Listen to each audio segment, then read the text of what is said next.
Anime has powerful theming when it comes to music, much like video games. Even though throughout episodes it's usually the same few tracks, their uses throughout give a powerful presence through their eventual inclusion.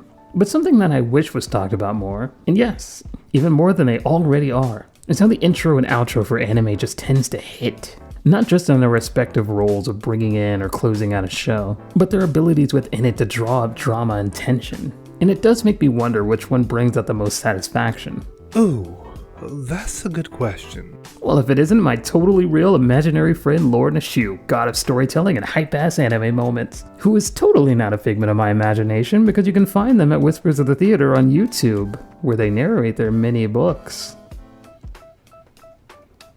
Alright, yeah, well-deserved silence there. But which do you prefer?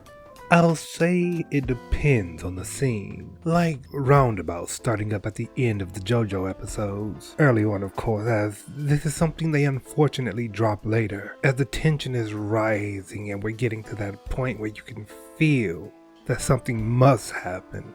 Those early notes start up and you feel that you're about to be taken out of the episode, and that is a very strong moment. You've been pulled in and now it's time to let go. I see something like that in one of the audio dramas I listen to, but that's neither here nor there. Ending songs really do have a special flavor to them, capturing a small finality. Where most openings are bombastic to get your attention, letting you know that the show is starting. The outro is usually the opposite approach, being more of a somber or even downer note at times. If the opening is here to tell you that things are going crazy and the action might be worth tuning in for, the outro reminds you of the depth of the narrative. My favorite example of this is Hunter x Hunter, or ReZero, where their outros are consistently pouring into the narrative, much like the early JoJo's. But they're also there to tell you that whatever's going on isn't stopping, but it's a continual presence for the current arc. This is made especially clear when Hunter x Hunter has the same intro for all their shows, but the outro changes with nearly every arc, giving an identity to those when the outro is played. That runs quite parallel to ReZero Season 2.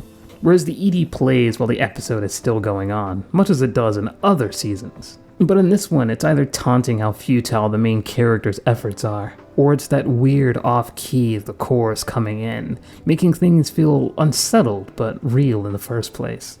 While the intro exclaims that Subaru will die as many times as it takes to get the job done, the end of the episode tries its best to refute this, saying that no matter how many times you try, you're not making progress at all. Just give up.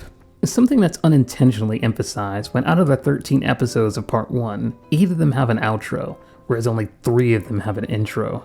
Now those are a moment where the outro plays power over the show, narrative, and overall feel of when it's played.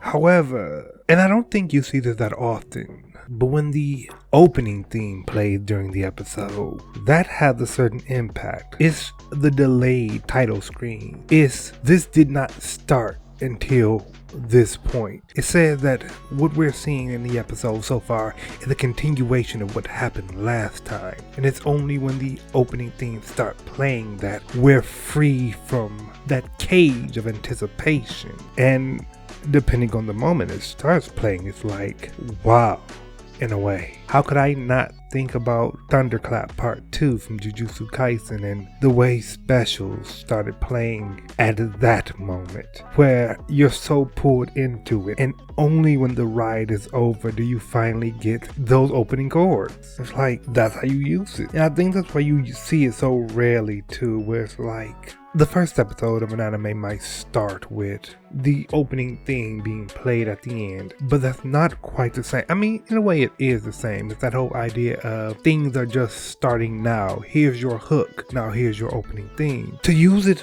later on in the series though, it has a certain gravitas to it that you don't see in uses of ending themes. Though to be frank, I have to ask myself, how often have I seen that utilized? I do not know. One thing you can count on is the memorability of when the opening does tend to play. Much like how the outro has finality to it, wrapping up the stronger themes of the show, the opening encompasses everything that tends to fall into the series that we're watching. Gurren Lagann is about the flashy expression and letting your light shine through in the dimmest moments, and it's the OP that exudes that quite well, even with a soft vocalist. It presents our main characters looking as stylish as they can, facing the rising sun. And you can bet that once this theme plays again, our characters are ready to go all out in the best showing possible. Either to show that the sun will shine yet again, or that their indomitable spirit can exude exactly how far the human spirit can and will go. But beyond that, I'm sure that you can think of 1,000 examples, and I'd love to hear them, but that's the end for me today. I hope you're having a lovely afternoon, and thanks for watching to the end. I'll see you tomorrow.